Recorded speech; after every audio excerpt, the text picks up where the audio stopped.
Tournez avec moi dans 1 Pierre. Nous allons continuer. La première étude que nous avons commencée la semaine passée, qui avait pour titre « En attendant le ciel ». Quand nous regardons le Nouveau Testament, nous voyons une vérité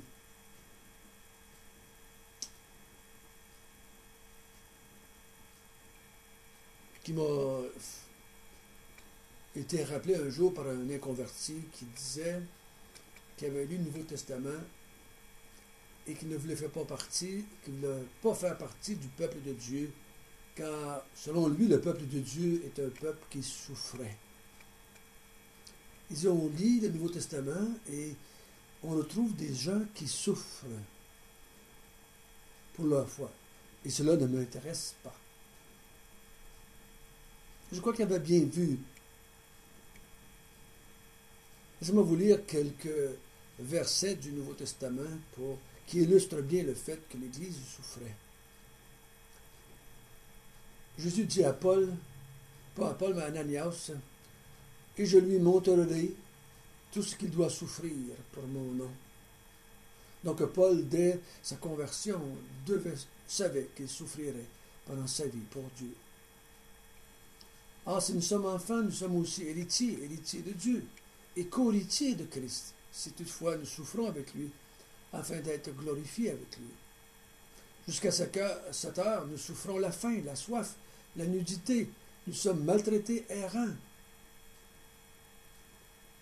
2 Corinthiens 1,5 « Car de même que les souffrances de Christ abondent en nous, de même notre consolation abonde par Christ. » 2 Corinthiens 1,6 « Si nous sommes affligés, c'est pour votre consolation, et pour votre salut. Si nous sommes consolés, c'est pour votre consolation, qui se réalise par la patience à supporter les mêmes souffrances que nous endurons. » Dans Philippiens 1,29 « Car il vous a été fait la grâce par rapport à Christ, non seulement de croire en lui, mais encore de souffrir pour lui. » Dans Colossiens, « Je me réjouis maintenant de mes souffrances pour vous, et ce qui me manque aux souffrances de Christ, je l'achève en ma chair, pour son corps qui est l'Église. » Dans 1 Thessaloniciens, « Car vous, frères, vous êtes devenus les imitateurs de Christ, les imitateurs des églises de Dieu qui sont en Christ dans la Judée, parce que vous aussi, vous avez souffert de la part de vos propres compatriotes les mêmes maux qu'ils ont souffert de la part des Juifs. » Dans 2 Timothée 1,8, « N'ai-je donc point honte du témoignage à rendre à notre Seigneur, ni de moi son prisonnier, mais souffre avec moi pour l'Évangile. » Il y a encore plusieurs autres versets que vous pourriez rechercher et vous verriez que l'Église souffre. Mais ici, attention, on ne parle pas de souffrance à cause des problèmes conjugaux, on ne parle pas de souffrance à cause des problèmes de santé, on ne parle pas de souffrance causée par une perte d'emploi ou par des crises économiques ou des tornades qui passent. C'est pas ça dont on parle ici. Ici, on parle de souffrance à cause de l'Évangile.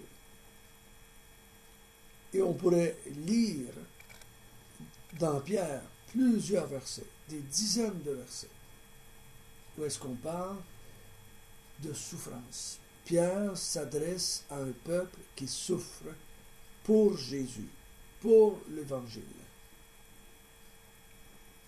Et c'est à cause de cette raison-là que l'Église qui souffre, Pierre va leur écrire ces livres pour l'encourager. Il dit dans 1 Pierre 5,12, « C'est par Sylvain, qui est à mes yeux un frère fidèle, que je vous écris ce peu de mots, pour vous exhorter, pour vous attester que la grâce de Dieu à laquelle vous êtes attachés est la véritable. »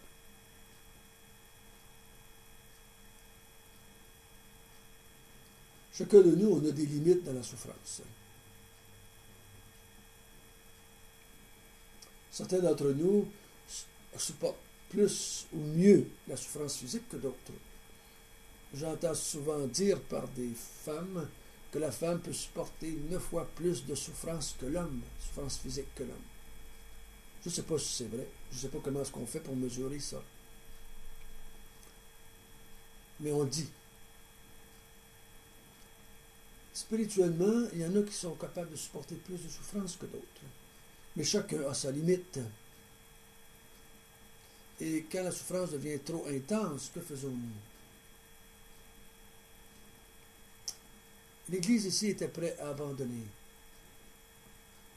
Pierre leur dit, je vous exhorte, je vous encourage par les paroles que je vais vous dire.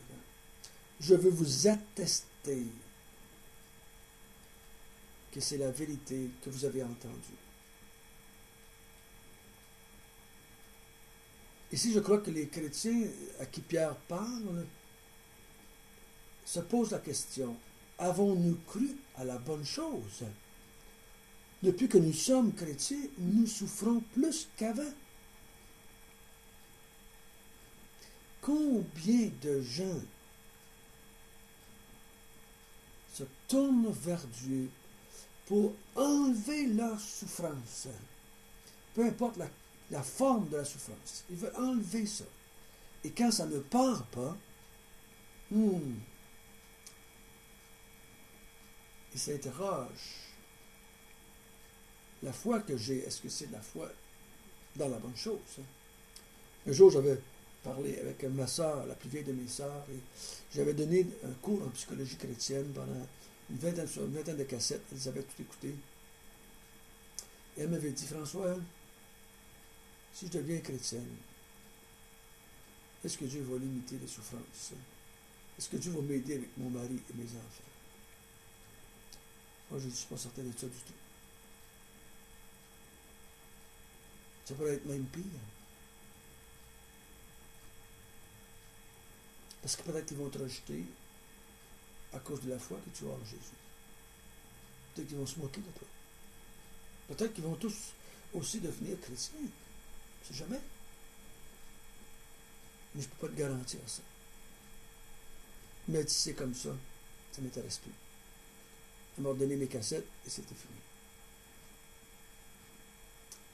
Combien de gens se tournent vers une religion quelconque pour améliorer leur situation terrestre maintenant?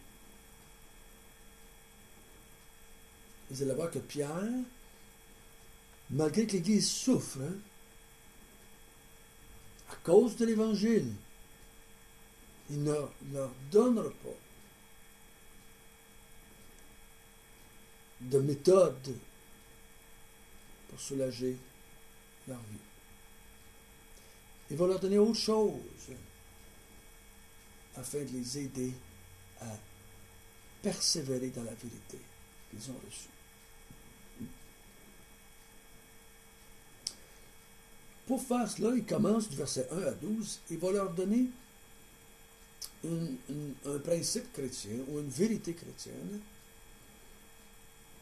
Il faut toujours se rappeler que le salut que nous proclamons est un salut en étapes.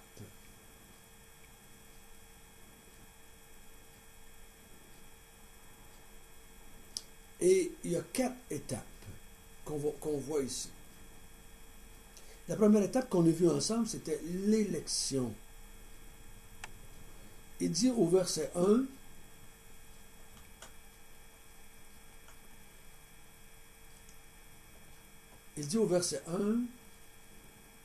Pierre, apôtre de Jésus-Christ, à ceux qui ont été étrangers dispersés dans le Pont, la Galatie et la Cappadoce, l'Asie et la Bithynie, et qui sont élus. L'élection. La première chose qu'il leur dit, n'oubliez pas que vous avez été élus dans le passé, par la préscience de Dieu le Père. Dieu vous a élus, Dieu vous a choisi avant le commencement du monde.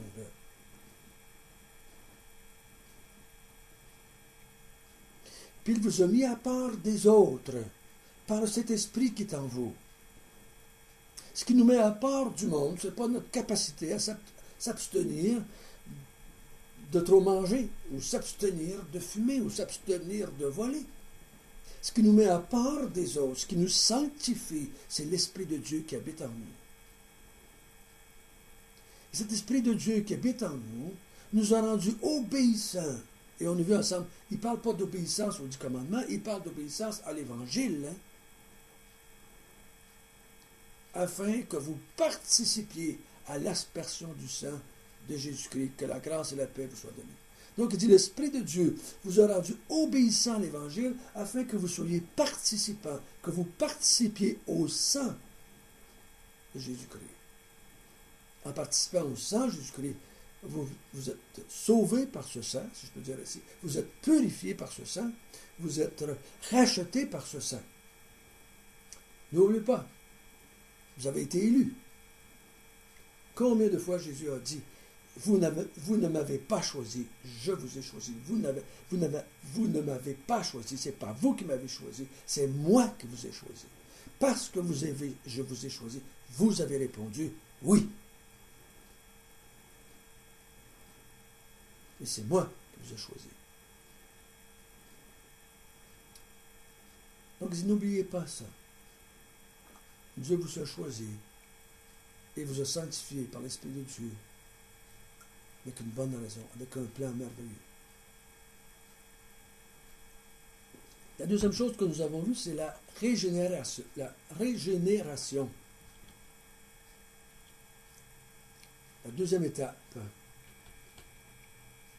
Régénérer. Produire de nouveau, être né de nouveau, renouveler, faire renaître. D'une façon, on emploie le mot d'une façon métaphorique, avoir un esprit changé par une nouvelle vie en conformité avec la volonté de Dieu.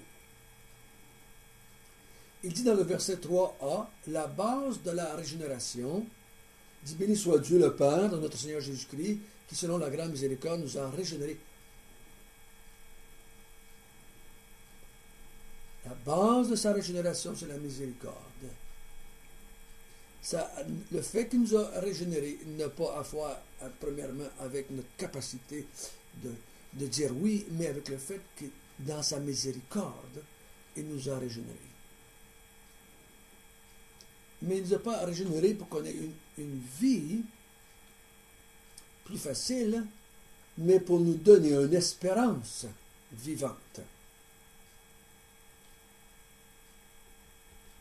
C'est quelque chose de certain. L'espérance dans la Bible, c'est quelque chose de certain. C'est jamais quelque chose de peut-être. C'est sûr, c'est certain. Ce n'est pas quelque chose d'immédiat. Paul dit, car c'est en espérance que nous sommes sauvés. Or, l'espérance qu'on voit n'est plus espérance. Ce qu'on voit, peut-on l'espérer encore? Mais si nous espérons ce que nous ne voyons pas, nous l'attendons avec persévérance. Donc, il dit, Dieu vous a régénéré pour une espérance. L'apôtre Paul dit dans Romains 12, réjouissez-vous en espérance. Soyez patients dans l'affliction, persévérez dans la prière. Mais il dit, réjouissez-vous en espérance. Et Dieu vous a régénéré pour une espérance vivante, qui est immuable et qui est céleste. Dans le verset 4, il dit cela, il vous attend dans les cieux. Et nous pourrons un héritage qui ne peut ni se corrompre, ni se souiller, ni se flétrir. Il vous est réservé dans les cieux. Donc, ça c'est la deuxième étape. Il nous a élus, l'élection. Il nous a régénérés pour une espérance, un héritage immuable et céleste. Et troisièmement, verset 5 jusqu'à 9, l'étape de la protection. On a vu ça ensemble. Il dit, vous êtes gardés par la puissance de Dieu, par la foi.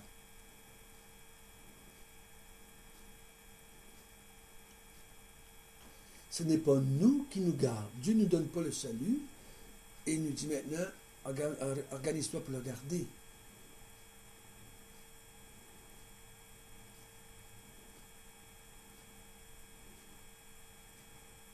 Et on est gardé par la puissance de Dieu et par la foi.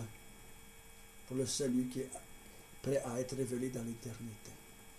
Donc il dit, il va vous garder jusque dans le dernier temps. Il va vous garder par la foi. Quand Dieu donne la foi à quelqu'un, cette foi-là, ne doute pas. La foi ne peut pas douter parce que c'est contre sa nature.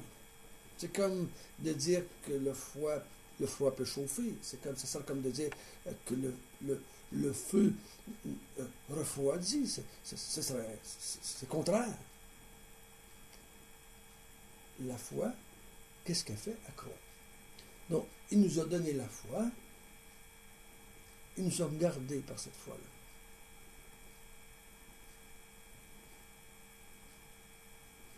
C'est pour ça que le chrétien dit souvent, sauver un jour, sauver toujours, parce que si j'ai la foi ne doute point, elle continue à fonctionner. Peu importe ce qu'il arrive, peu importe les difficultés, peu importe la souffrance, la foi croit. Et c'est cette foi-là qui va donner la force de continuer. Je crois que ça devait être un grand encouragement ici pour les disciples qui souffraient. Dieu vous garde. Mais il ne vous garde pas des épreuves de la terre. Il ne vous garde pas des épreuves ici. Il vous dit, il va vous garder de vos ennemis, vous ne souffrirez plus. Non, il vous garde attaché à la vérité pour que vous puissiez jouir du salut qui va arriver à la fin des temps et que vous allez jouir dans les cieux pour l'éternité. Si vous pensez que, à cause que vous êtes des croyants, que Dieu va vous protéger des douleurs de ce monde, il va vous mettre un doigt dans l'œil. Et ça va vous décourager parce que vous ne comprendrez plus ce qui se passe.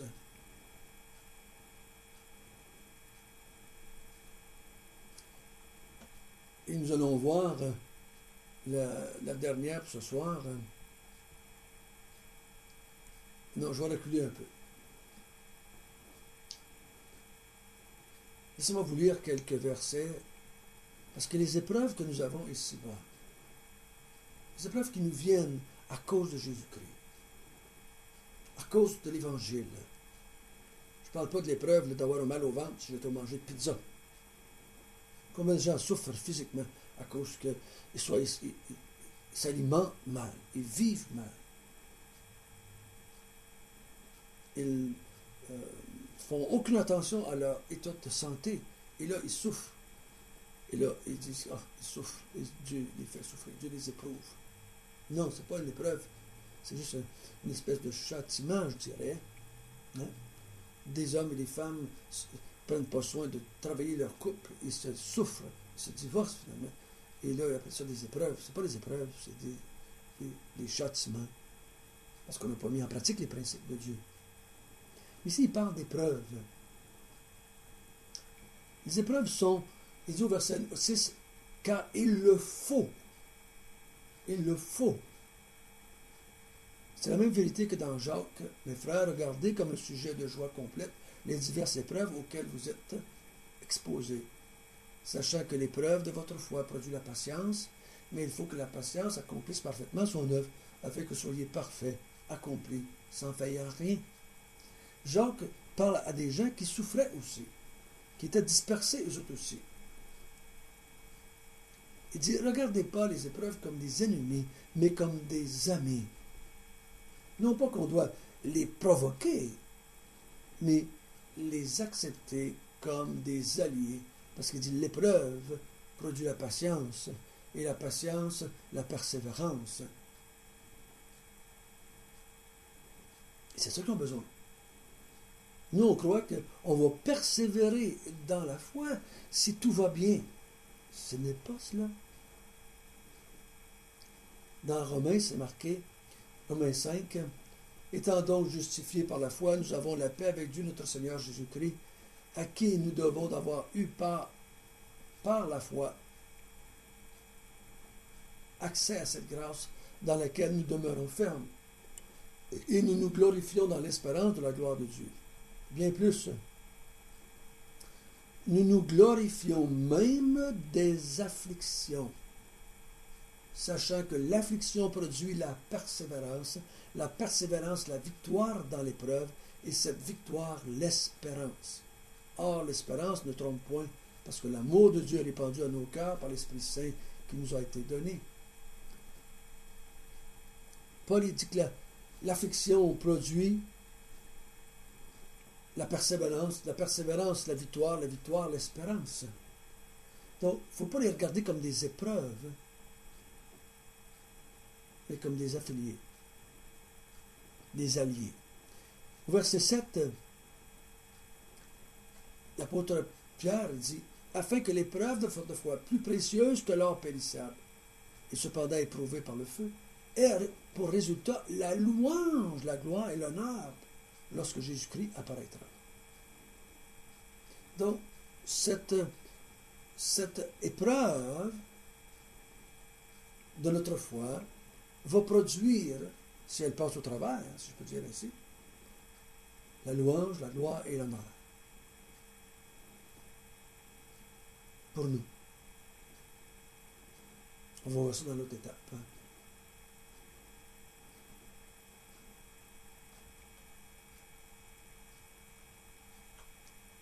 Il dit au verset 8 et verset 9, « Vous l'aimez sans l'avoir vu, vous croyez en lui sans le voir encore, vous réjouissant d'une joie merveilleuse et glorieuse, parce que vous obtiendrez le salut de vos âmes pour le prix de votre foi. » Donc il dit, si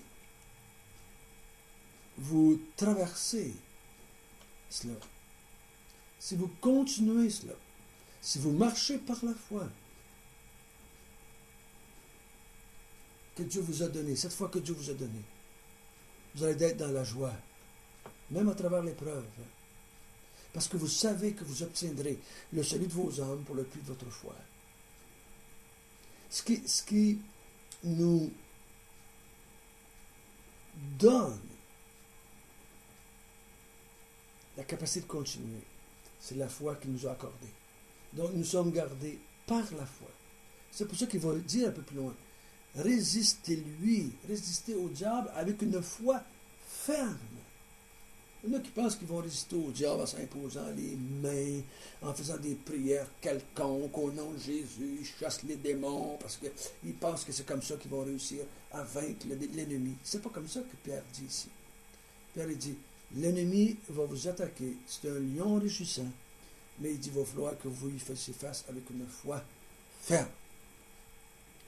Cette foi que Dieu vous a donnée, c'est avec ça que vous devez faire face à l'ennemi.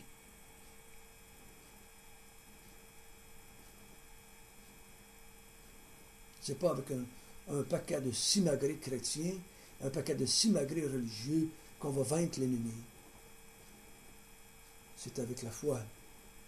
Satan, c'est le menteur. Il va vouloir nous entraîner loin par le mensonge. Mais nous, il va falloir s'attacher par la foi à la vérité. Aux paroles du Christ qui nous déclare « Je t'ai élu, je t'ai régénéré, je te garde maintenant. Tout ce qui se passe, c'est dans mes mains. Je sais ce qui se passe, je sais comment ça marche, je sais ce qui se passe dans ta vie. Fais-moi confiance, marche par la foi. Tu ne vois rien, marche par la foi. »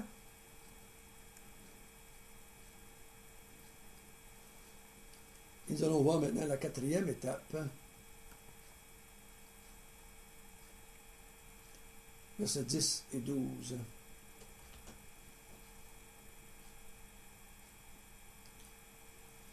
Les prophètes qui ont prophétisé touchant la grâce qui vous est réservée ont fait de ce salut l'objet de leur recherche et de leur investigation. Et vous les songez l'époque et les circonstances marquées par l'Esprit de Christ qui était en eux et qui attestait d'avance les souffrances de Christ et la gloire dont ils seraient suivis. Il leur fut révélé que ce n'était pas pour eux-mêmes, mais pour vous, qu'ils étaient les dispensateurs de ces choses que vous ont annoncées maintenant, ceux qui ont prêché l'Évangile par le Saint-Esprit, envoyé du ciel, dans lesquels les anges désirent plonger leur regard. J'appelle cette quatrième étape ici la glorification. Il dit, si vous voulez persévérer, si vous voulez continuer, regardez les modèles qui nous ont précédés. Modèle des prophètes, modèle des apôtres, modèle de Jésus. La gloire fut toujours précédée par la souffrance. Ils ont tous souffert. Ceux qui vous ont annoncé, les prophètes, vous ont parlé. Ils ont souffert pour vous annoncer cela. Mais ils ont, même la plupart d'entre eux, été martyrisés et tués. Mais la gloire leur a été donnée. Un de ces bels exemples qui est très imagé, c'est Élie. Après avoir passé toute sa vie à prêcher la parole de Dieu et à être rejeté et jamais aimé comme il aurait dû être aimé par le peuple d'Israël, Dieu est venu chercher sur un char de feu avec des chevaux. Okay. Un char de feu, il l'a monté au ciel. La gloire fut précédée de la souffrance. Les apôtres aussi. L'apôtre Paul dit ça. Il dit, nous, les apôtres, nous avons souffert. Ils ont été glorifiés. Jésus a souffert et a été glorifié. Vous savez, pourquoi nous, on espérerait, on voudrait, on désirerait atteindre la gloire sans souffrir? Si lui a souffert pour nous, pourquoi est-ce qu'on ne souffrirait pas pour lui? Si Dieu le désire, si Dieu le veut. Il ne faut pas provoquer les souffrances, mais il faut accepter les souffrances au nom du Seigneur Jésus.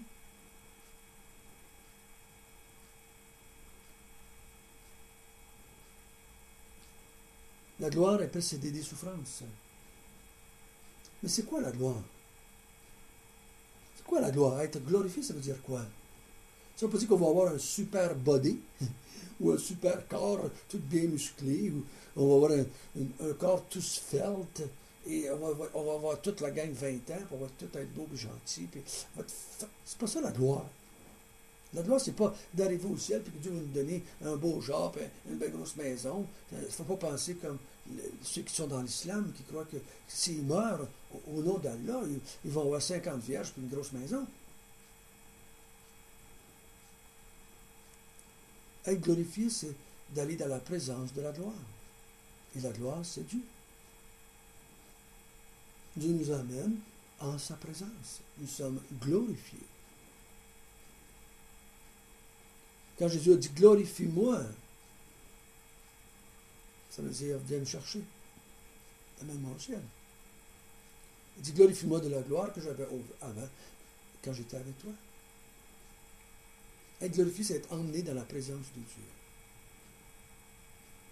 Et ce qui va nous arriver, cette espérance que nous avons, cet héritage que nous avons, même les anges dans le texte, les anges scrutent, veulent voir, veulent chercher à comprendre cette espérance, cet héritage qui nous attend. C'est tellement merveilleux.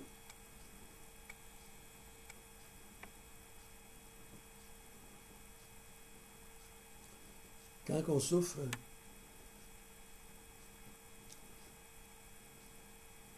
il n'y a rien de plus merveilleux que de s'arrêter et méditer sur ce qui nous attend.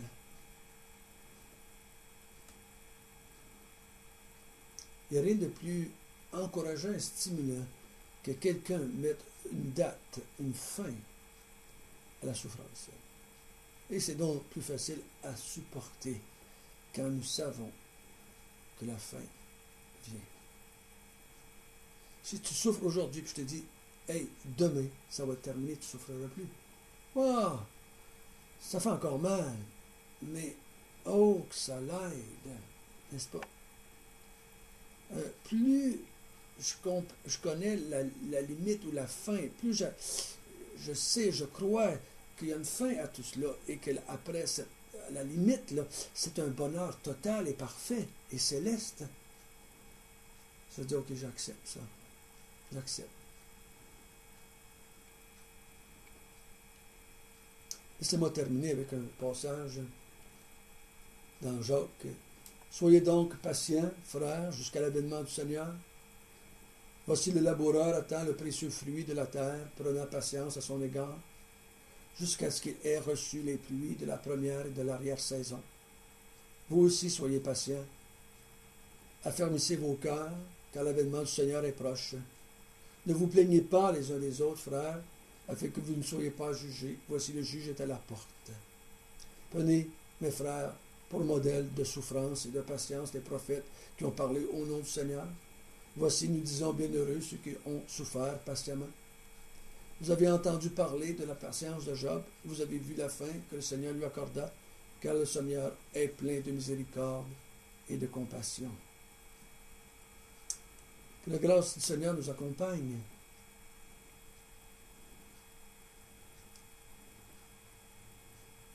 Et nous donne la grâce et la persévérance en son nom. Notre Père du ciel, nous te bénissons, nous te rendons grâce. Que notre salut est en tes mains. Dans l'éternité passée, tu nous as choisis et élus. Dans le présent, tu nous as régénérés et tu nous protèges. Et dans l'avenir, tu nous offres la glorification. Seigneur, dans les moments difficiles, dans les moments de persécution, dans les moments de rejet, dans les moments de souffrance pour ton nom, donne-nous de nous rappeler ces grandes vérités-là. Que l'espérance qui est devant nous, cet héritage immuable et céleste, puisse toujours être pour nous un grand réconfort. Et c'est au nom de Jésus que nous te prions. Amen.